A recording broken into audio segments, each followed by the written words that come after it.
CCA, le département de la Réunion et le CIRAD vous présentent Terre d'ici.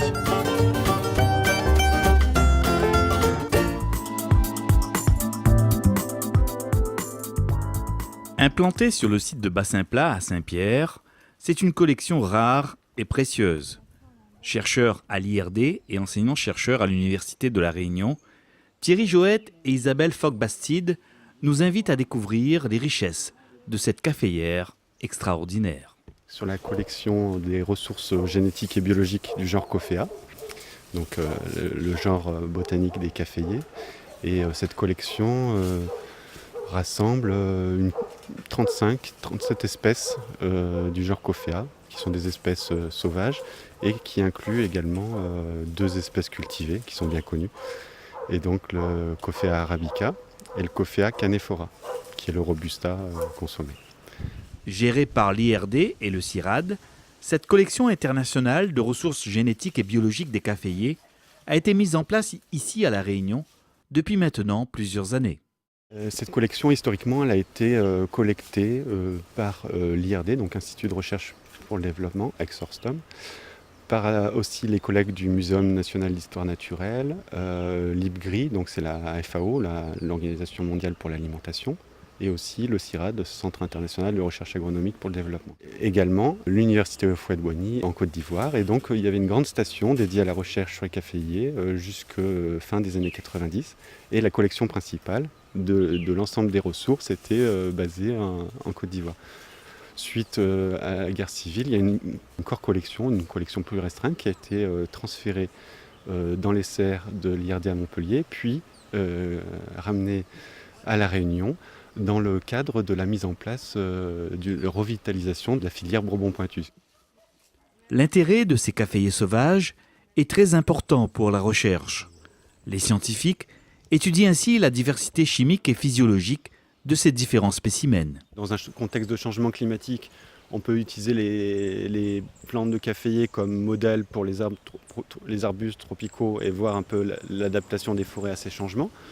Et pour des approches plus appliquées sur la diversité chimique au sein des caféiers, eh bien on a monté un grand programme de recherche lors de la mise en place de la filière Bourbon-Pointu, donc de 2003 à 2013, où on a cherché à caractériser justement la synthèse des composés d'arômes dans la graine de café Bourbon-Pointu dans différents environnements et voir comment le climat pilote l'accumulation de ces composés et où on peut aller soit vers des grands crus, soit vers des notes un peu délétères, néfastes à la qualité du café. Donc définir un peu l'effet du terroir au niveau chimique et même moléculaire, c'est-à-dire l'expression des gènes.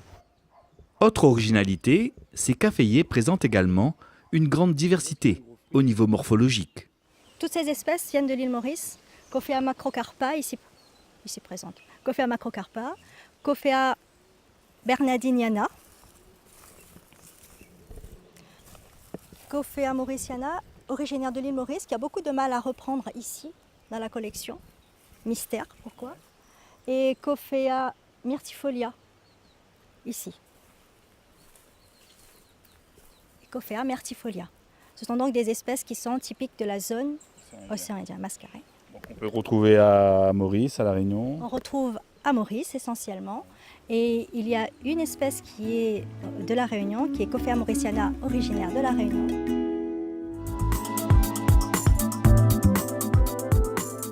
C'est une espèce endémique des Mascareignes, aux propriétés très intéressantes et recherchées.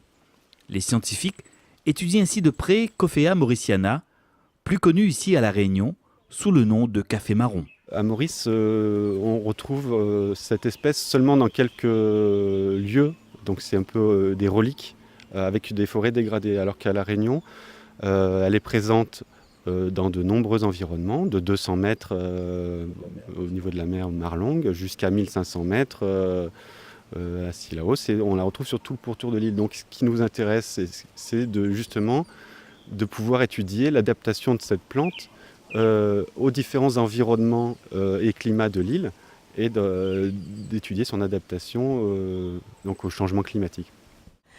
Voilà les graines de Coffea mauriciana On peut voir qu'elles sont allongées comparées à celles de Coffea arabica. Ça concourt à la diversité du genre Coffea, la forme de leurs graines. Alors le café marron, on a vu qu'il était très intéressant parce qu'il s'adapte à plein d'environnements différents. Plein d'environnements différents qui font qu'on le trouve à La Réunion aussi bien dans la forêt de Marlongue qui est en basse altitude que dans les hauts. Et l'autre avantage, c'est qu'on peut l'utiliser facilement, on l'utilise depuis déjà des générations pour se soigner. C'est une plante médicinale qui est donc qu'on trouve sur les marchés forains et qui est maintenant très reconnue puisqu'elle est inscrite à la pharmacopée française.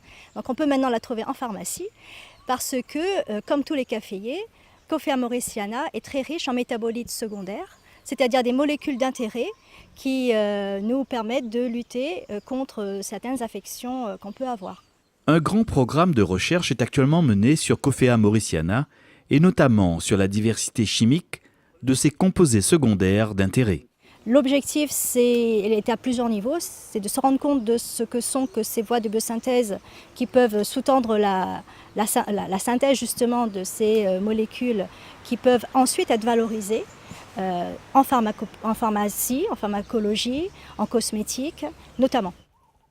C'est une très grande chance, une grande richesse d'avoir cette collection, d'avoir tout ce potentiel génétique, tout ce potentiel de métabolites secondaires qui vont nous permettre plus tard d'avoir des retombées non seulement fondamentales bien sûr pour accumuler de la connaissance, mais aussi des retombées appliquées pour la vie de tous les jours, pour la santé, pour les produits de beauté, etc. Mais pourtant, au cœur de cette collection remarquable, certains caféiers n'ont toujours pas encore révélé tous leurs secrets.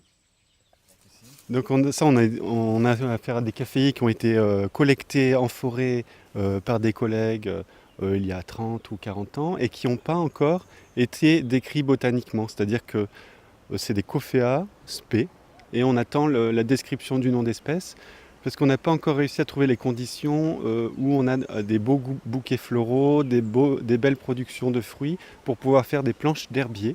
Et ces planches d'herbier qui sont faites par les jardins botaniques sont les conditions nécessaires à la description d'une espèce végétale. Donc pour l'instant, ils ont un surnom. Donc c'est Coffea sp Congo. On a sp Congo 1, Congo 2, Congo 3. Et peut-être dans quelques années, on trouvera un autre nom pour le décrire botaniquement de manière officielle.